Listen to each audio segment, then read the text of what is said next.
بسم الله الرحمن الرحيم. الحمد لله وحده والصلاة والسلام على من لا نبي بعده. أما بعد، عن شداد بن أوس رضي الله تعالى عنه قال قال رسول الله صلى الله عليه وسلم: إذا رأيت الناس يكتنزون الفضة والذهب فليكتنز هؤلاء الكلمات: اللهم إني أسألك الثبات في الأمر والعزيمة على الرشد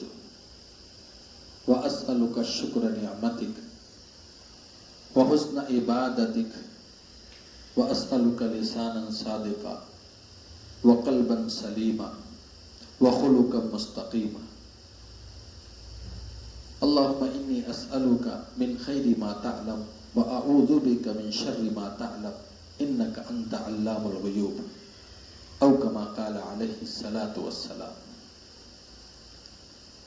حضرت شداد ابن اوس رضی اللہ تعالی عنہ فرماتے ہیں، اللہ کے نبی صلی اللہ علیہ وسلم نے ارشاد فرمایا، جب تم لوگوں کو دیکھو کہ وہ سونا اور چاندی جمع کرنے میں لگے ہوئے ہیں تو اس وقت تم ان کلمات کو جمع کرنے میں لگ جاؤ، ان کلمات کو حاصل کرنے میں لگ جاؤ۔ وہ کلمات ہیں: اے اللہ، میں آپ سے تمام معاملات میں استقامت کا سوال کرتا ہوں،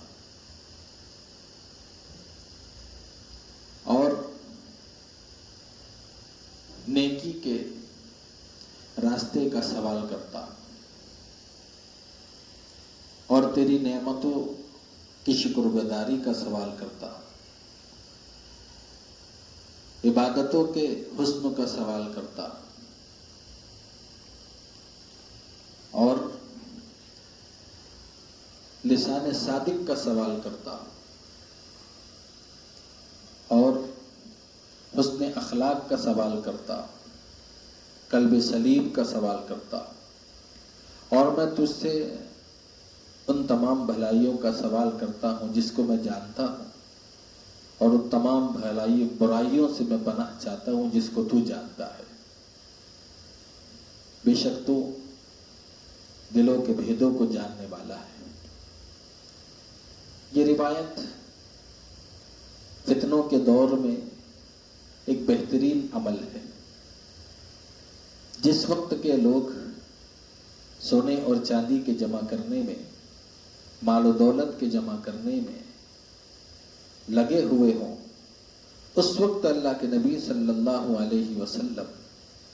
اپنی امت کو یہ ہدایات فرما رہے ہیں کہ وہ سونا چاندی کے خزانوں کے بجائے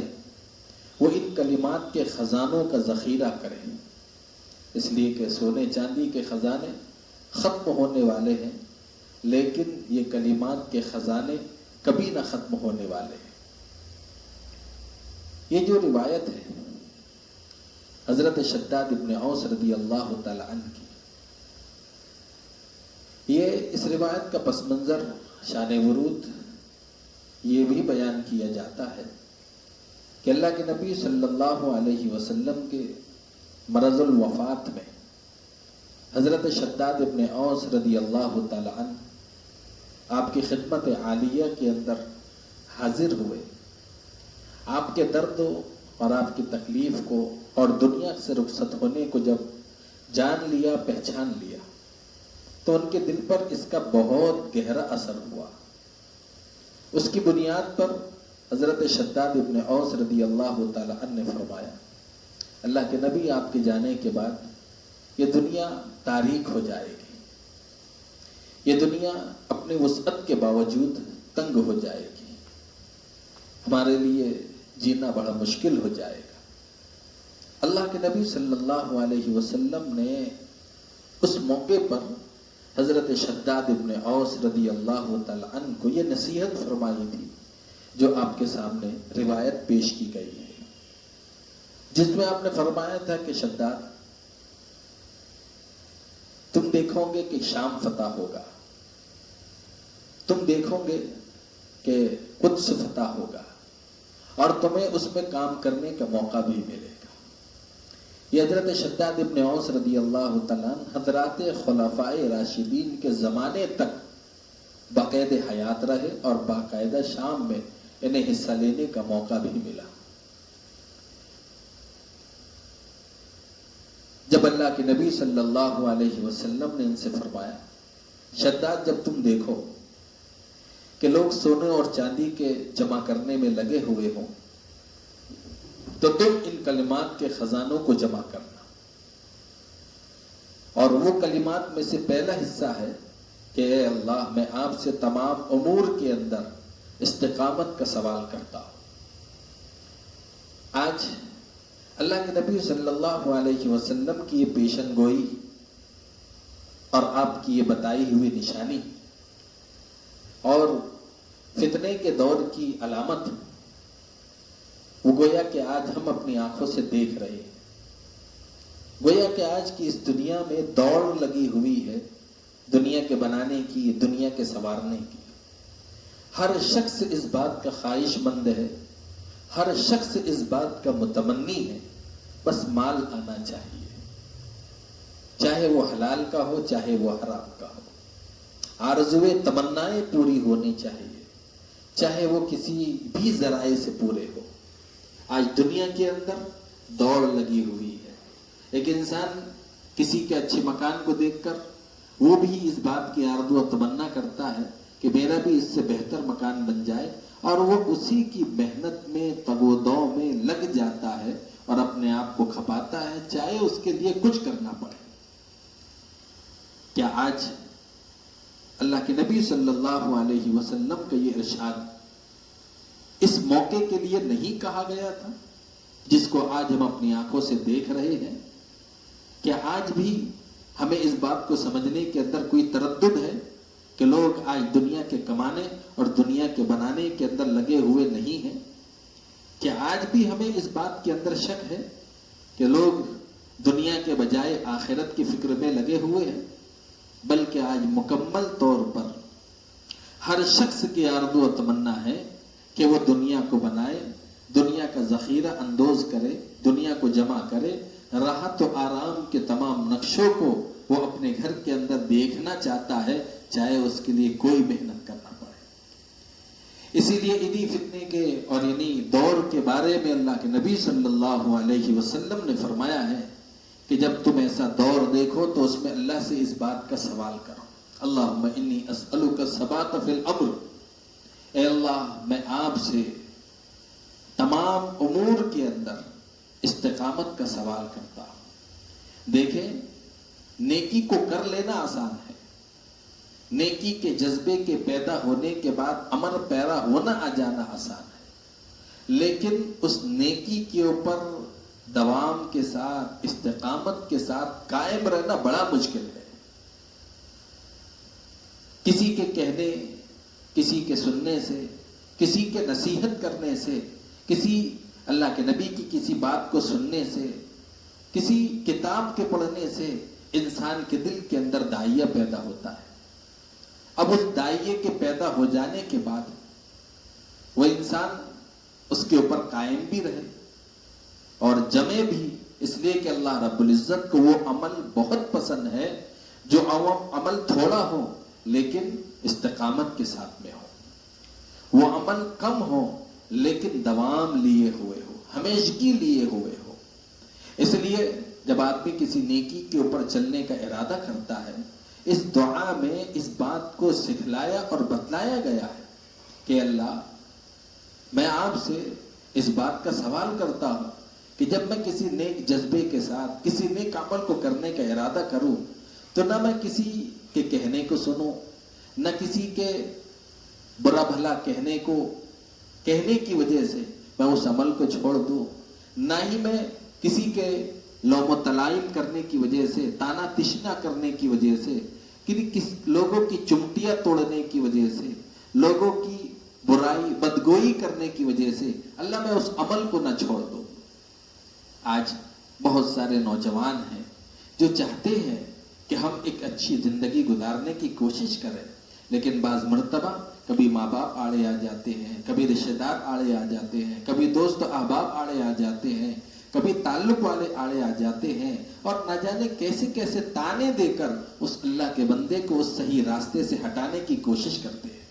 کبھی صوفی کا تانا دیا جاتا ہے، کبھی اس کو سیدھے پن کا تانا دیا جاتا ہے، کبھی اس کو بڑا اللہ والے ہونے کا تانا دیا جاتا ہے، کبھی اس کو یہ تانے دیے جاتے ہیں کہ تم تو پرانے زمانے کے لوگ ہو۔ ان تانوں کی وجہ سے وہ انسان ہمت ہار جاتا ہے۔ اسی زمانے اور اسی ماحول کے لیے اللہ کے نبی صلی اللہ علیہ وسلم نے یہ دعا سکھائی ہے کہ تانوں سے کوئی فکر نہیں، اللہ سے دعا کرو، اللہ سے سوال کرو کہ اللہ میں جب کسی نیکی کو کرنے کا ارادہ کروں تو میری مدد فرما۔ اسی لیے حضرات صوفیہ نے فرمایا ہے کہ 1000 کرامتوں سے بہتر استقامت ہے۔ ایک آدمی 1000 کرامتیں دکھائے، وہ اتنی زیادہ قابل تحسین نہیں ہے جتنا کہ ایک چھوٹا سا عمل کرنے والا استقامت کے ساتھ اس کے اوپر عمل کرے۔ اس وجہ سے اللہ کے نبی صلی اللہ علیہ وسلم نے فرمایا ہے جب آدمی کوئی نیک کام کرنے کا ارادہ کرے، کسی نیک کام کرنے کے جذبے سے وہ کھڑا ہو، تو وہ پہلے اپنی استطاعت کو دیکھے، اپنی قوت کو دیکھے، اپنے گرد و پیش پیدا ہونے والے مسائل کو دیکھے۔ اس لیے اللہ کے نبی نے فرمایا کہ تم عمل کر کے تھک جاؤ گے، اللہ ثواب دے کر نہیں تھکے گا، تم عمل کر کے تھک جاؤ گے۔ اس لیے اس روایت کا یہ پہلا حصہ جو آپ کے سامنے پیش کیا گیا ہے، آج کے اس دور کے اندر جس میں ہم جی رہے ہیں، اس کی بے انتہا ضرورت ہے، دین ایمان کے بچانے کے لیے بھی، اسی طریقے سے مال و زر کے بچانے کے لیے بھی، دنیاوی امور کے اعتبار سے ہو یا دینی امور کے اعتبار سے ہو، ہر امور کے لیے انسان اللہ رب العزت سے دعا کرے کہ اللہ مجھے تمام امور کے اندر استقامت عطا فرما۔ جب انسان اپنے پیدا کرنے والے کے سامنے آہوزاری کرتا ہے، اپنے پیدا کرنے والے کے سامنے جھکتا ہے، تواضع اختیار کرتا ہے، اللہ کو وہ بندہ بہت پسند ہے۔ جو انسان عمل کر کے تکبر کرنے لگتا ہے، یعنی اللہ سے نہیں مانگتا، اللہ رب العزت کے سامنے جھکتا نہیں ہے، فریاد نہیں کرتا، اللہ کو وہ بندہ پسند نہیں ہے، کیونکہ شیطان جو ہے انسان کو اپنے عمل کے اندر ہی جو ہے ڈبو کر برباد کرنا چاہتا ہے۔ اسی لیے قرآن کریم میں فرمایا بھی گیا ہے ان الذین یستکبرون عن عبادتی سیدخلون جہنم داخرین۔ اللہ تعالیٰ ان لوگوں کو جہنم میں داخل فرمائے گا جو تکبر کی وجہ سے اللہ سے نہیں مانگتے۔ ہمیں اللہ کی ضرورت نہیں ہے، ہمیں کچھ مانگنے کی ضرورت نہیں ہے، ہمارے پاس سب کچھ ہے۔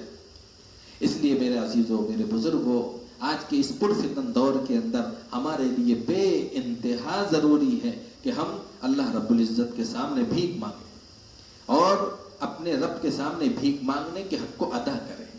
دین پر ثابت قدم رہنے کے لیے، دین پر ثابت قدم رہنے کے لیے اللہ سے سوال کرے، ایمان پر ثابت قدم رہنے کے لیے اللہ سے سوال کرے، ایمان ہمارے دلوں میں باقی رہے اور اسلام کے اوپر ہم مضبوطی کے ساتھ جمے رہے اور اس کو پورے داخل ہو کر اپنی زندگی گزارتے رہے۔ ہم اس کا سوال اللہ تعالیٰ سے کرتے رہے، اللہ تعالیٰ مدد فرمائے گا، اللہ تعالیٰ نصرت فرمائے گا اور اللہ تعالیٰ ہمارے اعمال میں جان پیدا فرمائے گا۔ اللہ تعالیٰ ہم سب کو اس پرفتن دور کے اندر اللہ تعالیٰ سے ان دعاؤں کی کرنے کی اور ان دعاؤں کے اہتمام کی توفیق عطا فرمائے۔ وآخر دعوانا ان الحمد للہ رب العالمین۔